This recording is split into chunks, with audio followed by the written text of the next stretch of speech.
Today I wanted to share with you 5 things you can do right now to manage your time and to manage your energy.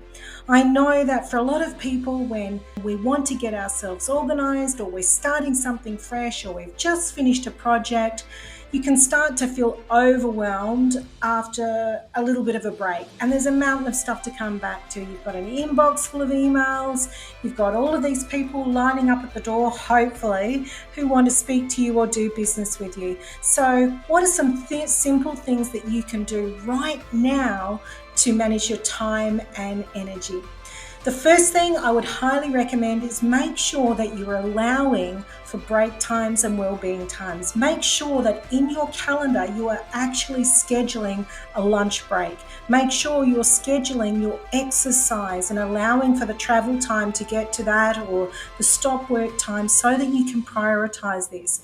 A great coach once said to me, the wellness of your business is greatly reflected on the wellness of your body. You need to invest in that as much as you invest in everything else. So good sleep, good exercise, good food, and keeping hydrated. The best time managers in the world are really good at delegating. They know how to delegate that work. Now, it doesn't mean that you need to hand it over to a person. It can also be over to a tool or an app, or probably in the CRM system you're using, the customer relationship management tool.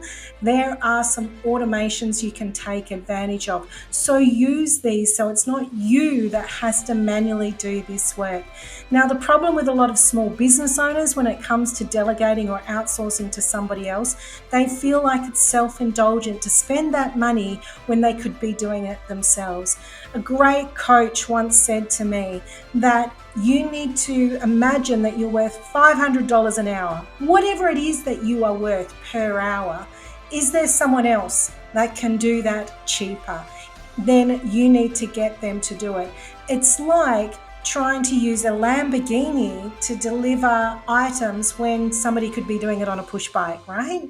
So if somebody else can do it for a lot cheaper, then you need to empower them with the work that you can provide them. And it's not a waste, and it's not self-indulgent. I want you to think about where you can create the biggest impact for the least amount of effort.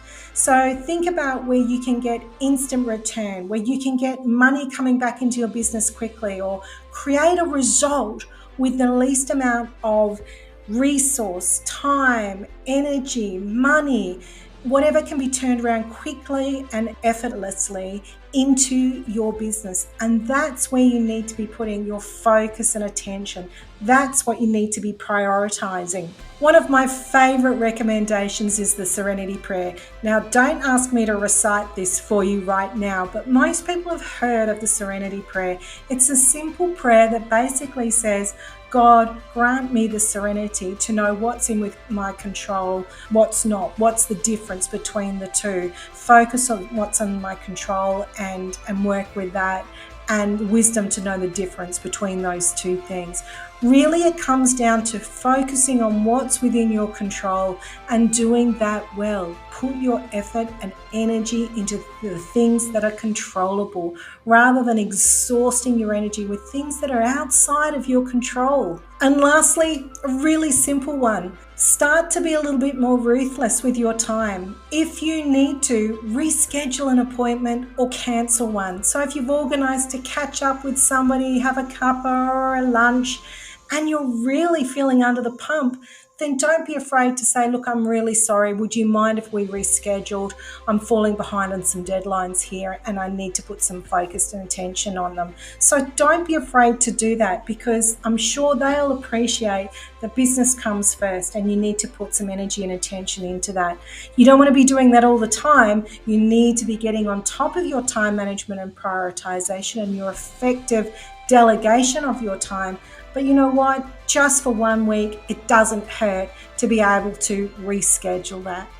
So if you need help to be able to make courageous decisions in the moment for the long-term benefit of you, your business, or your team, then we need to talk, because it's simple things that you can be doing right now that have a long-term benefit. And I just wanted to give you a few quick tips that you can do right now that in the storm of the chaos and stress you might be experiencing, you hadn't considered. So be kind to yourself and take some time for yourself.